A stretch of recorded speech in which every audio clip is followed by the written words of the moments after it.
എല്ലാവർക്കും നമസ്കാരം. Top ട്യൂഷന്റെ geography ക്ലാസ്സിലേക്ക് എല്ലാവർക്കും സ്വാഗതം. എന്റെ എല്ലാ പ്രിയപ്പെട്ട കുട്ടികൾക്കും സുഖമാണോ? നമ്മൾ ഇന്ന് ഒരു പുതിയ പാഠം പഠിക്കാൻ പോകുകയാണ്. ഇത് വളരെ ഇൻട്രസ്റ്റിംഗ് ആയ ഒരു ടോപ്പിക്കാണ്. നിങ്ങൾ റെഡിയാണോ? കൊള്ളാം. അപ്പം നമുക്ക് തുടങ്ങിയാലോ? പാഠത്തിന്റെ പേര് climatic regions and climate change എന്നാണ്. പേര് കേട്ട് ആരും പേടിക്കണ്ട, നമുക്ക് സിമ്പിളായിട്ടിത് പഠിക്കാം. ഇത് SSLC ജിയോഗ്രഫിയിലെ രണ്ടാമത്തെ പാഠമാണ്. നിങ്ങൾ ഈ പാഠം തുടങ്ങുമ്പോൾ അതിൽ നിഖിൽ ഷിബു എന്നൊരാളുടെ ഒരു നോട്ട് കണ്ടോ? നിഖിൽ കാനഡയിലാണ്. അവിടെ ഇപ്പോൾ തണുപ്പുകാലം തുടങ്ങുകയാണ്. മരങ്ങൾ ഇല പൊഴിക്കാൻ തുടങ്ങി. പക്ഷേ പൈൻ മരങ്ങൾ ഇപ്പോഴും പച്ച നിറത്തിൽ നിൽക്കുന്നു. അവിടെ ശൈത്യകാലം സെപ്റ്റംബർ പകുതിയോടെ തുടങ്ങും. ജനുവരി അവസാനമാകുമ്പോഴേക്കും തണുപ്പതിന്റെ പാരമ്യത്തിലെത്തും. ഏപ്രിൽ ആകുമ്പോഴേക്കും അത് കുറഞ്ഞുവരും. ആ സമയത്ത് അവിടുത്തെ ആവറേജ് ടെമ്പറേച്ചർ -20°C ആണ്. ചിലപ്പോ -35° വരെ താഴേക്ക് പോകും. ഓർത്തു നോക്കൂ, എന്ത് തണുപ്പായിരിക്കും അല്ലേ? അവിടെ തണുത്ത കാറ്റാണ് ഏറ്റവും വലിയ ബുദ്ധിമുട്ട്. ആ സമയത്ത് നല്ല മഞ്ഞുവീഴ്ചയും ഉണ്ടാകും. 40 മുതൽ 50 സെന്റിമീറ്റർ വരെ മഞ്ഞടിഞ്ഞുകൂടും. ഈ തണുപ്പിൽ നിന്ന് രക്ഷപ്പെടാൻ പല ലെയർ വസ്ത്രങ്ങൾ ധരിക്കണം. ജാക്കറ്റും ഗ്ലൗസും ഷൂസും ഇല്ലാതെ പുറത്തിറങ്ങാനേ പറ്റില്ല. എല്ലാ വീടുകളിലും ബിൽഡിങ്ങുകളിലും ഹീറ്ററുകളുണ്ടാകും. പക്ഷെ മെയ് മാസമാകുമ്പോൾ ടെമ്പറേച്ചർ കൂടാൻ തുടങ്ങും. ഓഗസ്റ്റ് ആകുമ്പോഴേക്കും 30°C വരെ എത്തും. അപ്പോൾ പകൽ സമയത്ത് നല്ല ചൂടും ഈർപ്പവുമായിരിക്കും. ചിലപ്പോൾ മഴയും പെയ്യും. ആ സമയത്ത് നേർത്ത വസ്ത്രങ്ങൾ മതി. നിഖിൽ താമസിക്കുന്ന സ്ഥലത്തെ കാലാവസ്ഥയും നമ്മുടെ കാലാവസ്ഥയും ഒരുപോലെയാണോ? അല്ല, അല്ലേ? അവിടെ കഠിനമായ തണുപ്പും മഞ്ഞുവീഴ്ചയുമുണ്ട്. നമ്മുടെ നാട്ടിലോ? അത്രയ്ക്ക് തണുപ്പുണ്ടോ? ഇല്ല. അപ്പോൾ ലോകത്തെല്ലായിടത്തും കാലാവസ്ഥ ഒരുപോലെയാണോ? അല്ല. ചില സ്ഥലങ്ങളിൽ കഠിനമായ തണുപ്പും മഞ്ഞുവീഴ്ചയും ഉണ്ടാകും. മറ്റു ചില സ്ഥലങ്ങളിൽ കഠിനമായ ചൂടും വരൾച്ചയുമായിരിക്കും. വേറെ ചില സ്ഥലങ്ങളിൽ മിതമായ ചൂടും തണുപ്പുമായിരിക്കും. നമ്മുടെ ഭൂമി ഇങ്ങനെ പലതരം കാലാവസ്ഥകളാൽ സമ്പന്നമാണ്. ടെമ്പറേച്ചർ, പ്രസിപ്പിറ്റേഷൻ, വിൻഡ് തുടങ്ങിയ ഘടകങ്ങളിലെ വ്യത്യാസങ്ങൾ അനുസരിച്ച് ലോകത്തെ പല ക്ലൈമാറ്റിക് റീജിയൻസായി തിരിക്കാം. എന്താണ് ഈ ക്ലൈമാറ്റിക് റീജിയൻ എന്ന് പറഞ്ഞാൽ? ഒരേപോലെയുള്ള കാലാവസ്ഥാ സവിശേഷതകൾ കാണുന്ന വലിയൊരു ഭൂപ്രദേശത്തെയാണ് ക്ലൈമാറ്റിക് റീജിയൻ എന്ന് പറയുന്നത്. നമുക്ക് പ്രധാനപ്പെട്ട ചില ക്ലൈമാറ്റിക് റീജിയൻസ് ഏതൊക്കെയാണെന്ന് നോക്കിയാലോ? Equatorial climatic region, monsoon climatic region, savanna climatic region, hot deserts, temperate grasslands, Mediterranean climatic region, taiga region, tundra region. ഹോ, കുറേ പേരുകളുണ്ടല്ലേ. പേടിക്കണ്ട, നമുക്ക് ഓരോന്നായിട്ട് പഠിക്കാം. ഓരോ ക്ലൈമാറ്റിക് റീജിയനും അതിൻ്റേതായ കാലാവസ്ഥയും സസ്യജന്തുജാലങ്ങളും മനുഷ്യജീവിത രീതികളുമുണ്ട്. നമുക്ക് ഓരോന്നിലേക്കും ഒന്ന് പോയി നോക്കിയാലോ? ഒരു യാത്ര പോകുന്നത് പോലെ തോന്നുന്നുണ്ടോ? ആദ്യം നമുക്ക് ഇക്വറ്റോറിയൽ ക്ലൈമാറ്റിക് റീജിയനിലേക്ക് പോകാം. ഭൂമധ്യരേഖയ്ക്ക്, അതായത് ഇക്വേറ്ററിന് 10° വടക്കും തെക്കും ഇടയിലാണ് ഈ പ്രദേശം. ഭൂപടം നോക്കിയാൽ നമുക്ക് ആഫ്രിക്ക, തെക്കേ അമേരിക്ക, ഏഷ്യ എന്നിവിടങ്ങളിലെ ചില ഭാഗങ്ങൾ ഇവിടെ കാണാം. ഇവിടുത്തെ പ്രത്യേകത എന്താണെന്നറിയാമോ? വർഷം മുഴുവനും ഉയർന്ന താപനിലയും ഉയർന്ന മഴയുമാണ്. സൂര്യരശ്മികൾ ഏതാണ്ട് ലംബമായി പതിക്കുന്നതുകൊണ്ടാണ് ഇവിടെ ഇത്രയധികം ചൂട്. അതുകൊണ്ട് ദിവസവും ഉച്ച കഴിഞ്ഞ് ഇടിയോടുകൂടിയ മഴ പെയ്യും. നമ്മൾ ഇതിനെ കൺവെൻഷണൽ റെയിൻഫോൾ എന്ന് പറയും. ഓർക്കുന്നുണ്ടോ? ഉയർന്ന ചൂടും മഴയും കാരണം ഇവിടെ നിത്യഹരിത വനങ്ങൾ, അതായത് എവർഗ്രീൻ ഫോറസ്റ്റ്സ് കാണപ്പെടുന്നു. നല്ല ഇടതുർന്ന കാടുകൾ. ഇവിടുത്തെ ആദിവാസി ഗോത്രമാണ് പിഗ്മികൾ. ഇനി നമുക്ക് നമ്മുടെ സ്വന്തം സ്ഥലത്തേക്ക് വരാം. Monsoon climatic region. നമ്മുടെ ഇന്ത്യ ഉൾപ്പെടുന്ന ഇന്ത്യൻ ഉപഭൂഖണ്ഡത്തിൽ മൺസൂൺ കാലത്താണ് കൂടുതൽ മഴ ലഭിക്കുന്നത്, അല്ലേ? എന്താണ് മൺസൂൺ? അത് കാറ്റിന്റെ ദിശ മാറുന്ന ഒരു പ്രതിഭാസമാണ്. വേനൽക്കാലത്ത് കാറ്റ് കടലിൽ നിന്ന് കരയിലേക്കും ശൈത്യകാലത്ത് കരയിൽ നിന്ന് കടലിലേക്കും വീശുന്നു. ഈ മൺസൂൺ കാറ്റുകളുടെ സ്വാധീനം കാരണം ഈ പ്രദേശത്തെ മൺസൂൺ ക്ലൈമാറ്റിക് റീജിയൻ എന്ന് പറയുന്നു. ഈ കാലാവസ്ഥ ഇന്ത്യൻ ഉപഭൂഖണ്ഡത്തിൽ മാത്രമാണോ? അല്ല, ലോകത്തിലെ മറ്റു ചില ഭാഗങ്ങളിലും ഇത് കാണാം. ഫിലിപ്പീൻസ്, തായ്ലൻഡ്, വിയറ്റ്നാം, വടക്കൻ ഓസ്ട്രേലിയയുടെ ചില ഭാഗങ്ങളിലും ഈ കാലാവസ്ഥയുണ്ട്. ഇവിടെ നീണ്ടതും ഈർപ്പമുള്ളതുമായ വേനൽക്കാലവും ഹ്രസ്വവും വരണ്ടതുമായ ശൈത്യകാലവുമാണ്. ഉയർന്ന ചൂടും മഴയും ഉള്ളതുകൊണ്ട് ഇവിടുത്തെ കാടുകളും നല്ല ഇടതുർന്നതാണ്. എവർഗ്രീൻ മരങ്ങളും ഡെസിഡുവസ് മരങ്ങളും ഇവിടെ കാണപ്പെടുന്നു. ഡെസിഡുവസ് മരങ്ങൾ എന്ന് പറഞ്ഞാൽ ഇല പൊഴിക്കുന്ന മരങ്ങളാണ്. ലോകത്തിൽ ഏറ്റവും കൂടുതൽ ജനസാന്ദ്രതയുള്ള പ്രദേശങ്ങളിലൊന്നാണ് മൺസൂൺ പ്രദേശം. നല്ല മഴയും തൊഴിലാളികളുടെ ലഭ്യതയും കാരണം ഇതൊരു പ്രധാന കാർഷിക മേഖലയാണ്. നെല്ല്, കരിമ്പ്, ചണം, പരുത്തി, ചായ, കാപ്പി തുടങ്ങിയ വിളകളാണ് ഇവിടെ കൃഷി ചെയ്യുന്നത്. ഇവയെ ട്രോപ്പിക്കൽ ക്രോപ്സ് എന്ന് വിളിക്കുന്നു. ഇനി നമുക്ക് അടുത്ത സ്ഥലത്തേക്ക് പോകാം. Savannah climatic region. നിങ്ങൾ ലയൺ കിങ് സിനിമ കണ്ടിട്ടുണ്ടോ? അതിൽ കാണുന്ന പോലത്തെ സ്ഥലമാണ് സവന്ന. ഇത് ഉഷ്ണമേഖലാ പുൽമേടുകളാണ്, അതായത് ട്രോപ്പിക്കൽ ഗ്രാസ് ലാൻഡ്സ്. 10 ഡിഗ്രിക്കും 30 ഡിഗ്രിക്കും ഇടയിലുള്ള അക്ഷാംശങ്ങളിലാണ് ഇത് കാണപ്പെടുന്നത്. ഇതിന് പല സ്ഥലങ്ങളിൽ പല പേരുകളുണ്ട്. ആഫ്രിക്കയിൽ സവന്ന എന്നും ബ്രസീലിൽ ക്യാമ്പോസ് എന്നും വെനസ്വേലയിൽ ലാനോസ് എന്നും അറിയപ്പെടുന്നു. ഇവിടുത്തെ കാലാവസ്ഥയോ ചൂടും ഈർപ്പമുള്ള വേനൽക്കാലവും തണുപ്പും വരണ്ടതുമായ ശൈത്യകാലവുമാണ്. ഇവിടുത്തെ പ്രധാന സസ്യങ്ങൾ ഇലപൊഴിക്കുന്ന മരങ്ങളും ഉയരമുള്ള പുല്ലുകളുമാണ്. ഈ പുൽമേടുകൾ വന്യമൃഗങ്ങൾക്ക് വളരെ നല്ലൊരു വാസസ്ഥലമാണ്. ജിറാഫ്, സീബ്ര തുടങ്ങിയ സസ്യഭോജികളായ മൃഗങ്ങൾ ഇവിടെ ധാരാളമായി കാണപ്പെടുന്നു. സിംഹം, തടിക തുടങ്ങിയ മാംസഭോജികളും ഇവിടെയുണ്ട്. ആലോചിച്ചു നോക്കൂ, എന്ത് രസമായിരിക്കും അല്ലേ?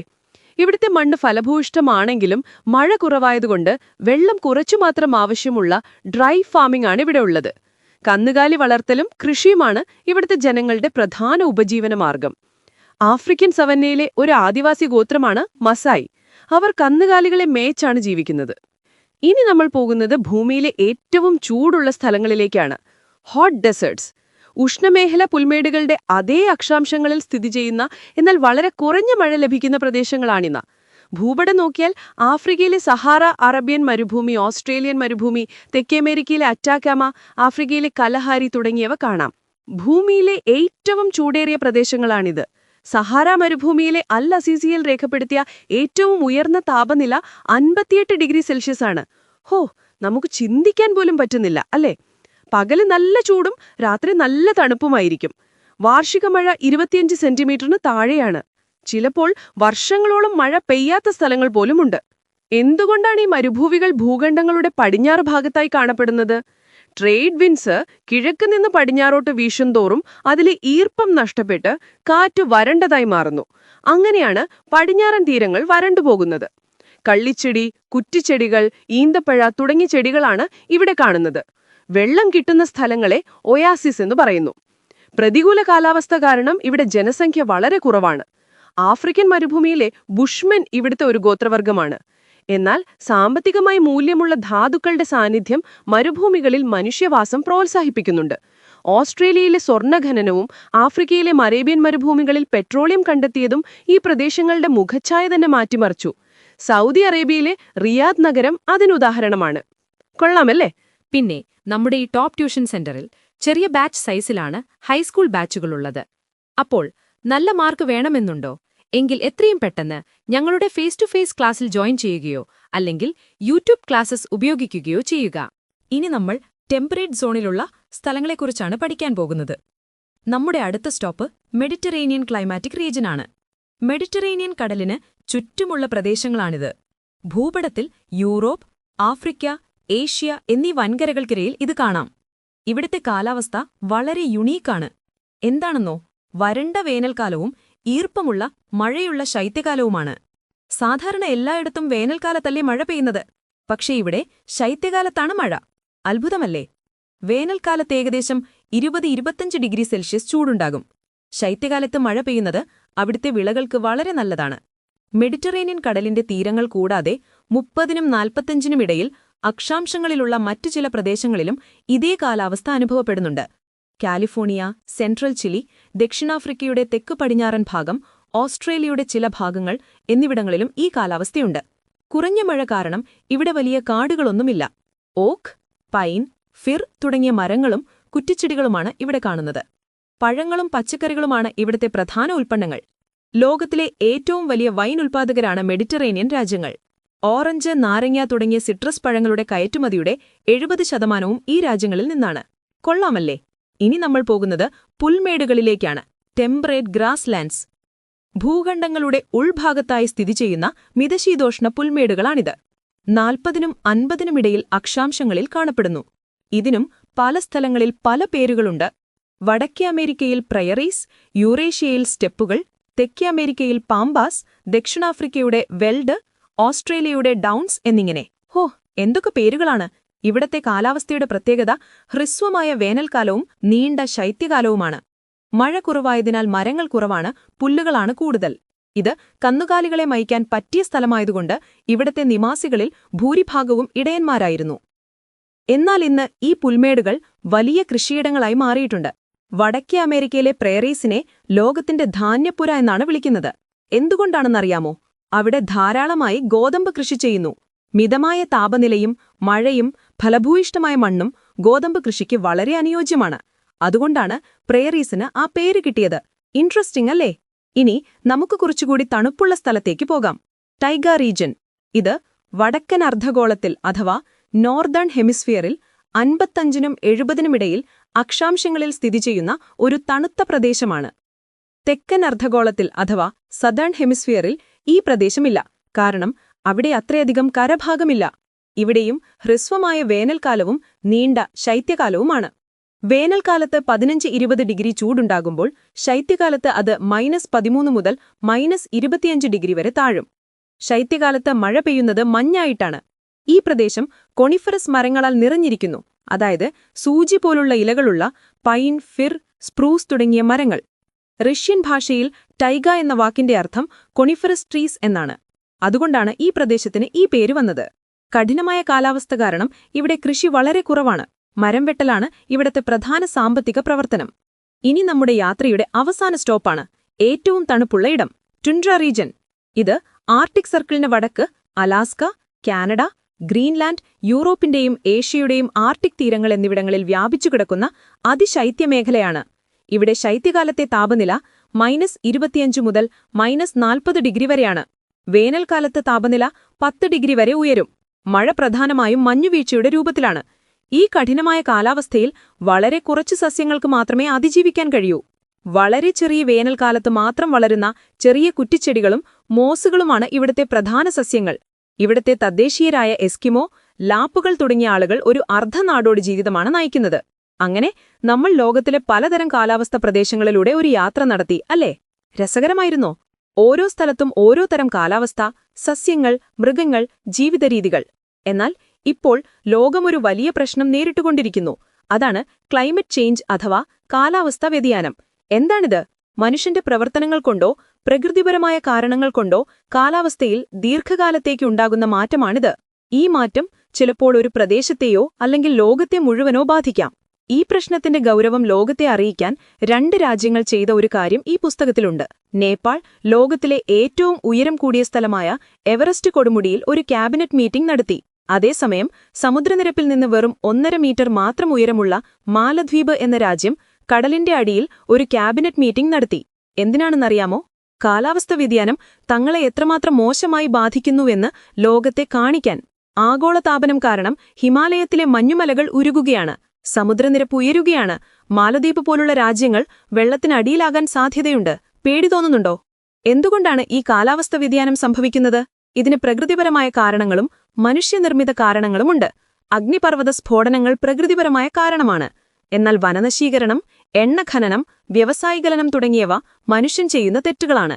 ഇതിന്റെ ഫലമായി അന്തരീക്ഷത്തിലെ ചില വാതകങ്ങളുടെ അളവ് കൂടുന്നു. കാർബൺ ഡയോക്സൈഡ് പോലുള്ള വാതകങ്ങളെ ഗ്രീൻഹൌസ് ഗ്യാസസ് എന്നു പറയുന്നു. ഈ വാതകങ്ങൾ ഭൂമിയിൽ നിന്ന് തിരികെ പോകുന്ന ചൂടിനെ തടഞ്ഞു നിർത്തി അന്തരീക്ഷത്തിന്റെ താപനില വർദ്ധിപ്പിക്കുന്നു. ഇതിനെയാണ് ഗ്ലോബൽ വാർമിംഗ് എന്നു പറയുന്നത്.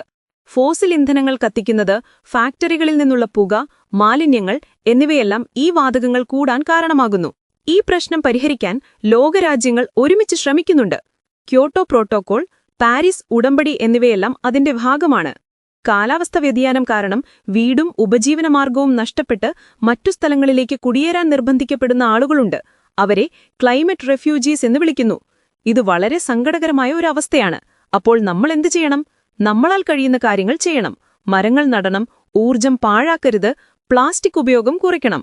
റോബർട്ട് സ്വാൻ പറഞ്ഞ ഒരു വാക്കുണ്ട്: നമ്മുടെ ഗ്രഹത്തിന്റെ ഏറ്റവും വലിയ ഭീഷണി മറ്റാരെങ്കിലും അതിനെ രക്ഷിക്കുമെന്ന വിശ്വാസമാണ്. അതിന്റെ അർത്ഥമെന്താണ്? നമ്മൾ ഓരോരുത്തരും ഉത്തരവാദിത്തം ഏറ്റെടുക്കണമെന്നാണ്. നിങ്ങൾ റെഡിയല്ലേ? കൊള്ളാം. അപ്പോ ഇന്നത്തെ ക്ലാസ് ഇവിടെ തീരുന്നു. പാലക്കാട് നിവാസികളെ ടോപ്പ് ട്യൂഷന്റെ ഫേസ് ടു ഫേസ് ക്ലാസ്സിലേക്ക് സ്വാഗതം ചെയ്യുന്നു.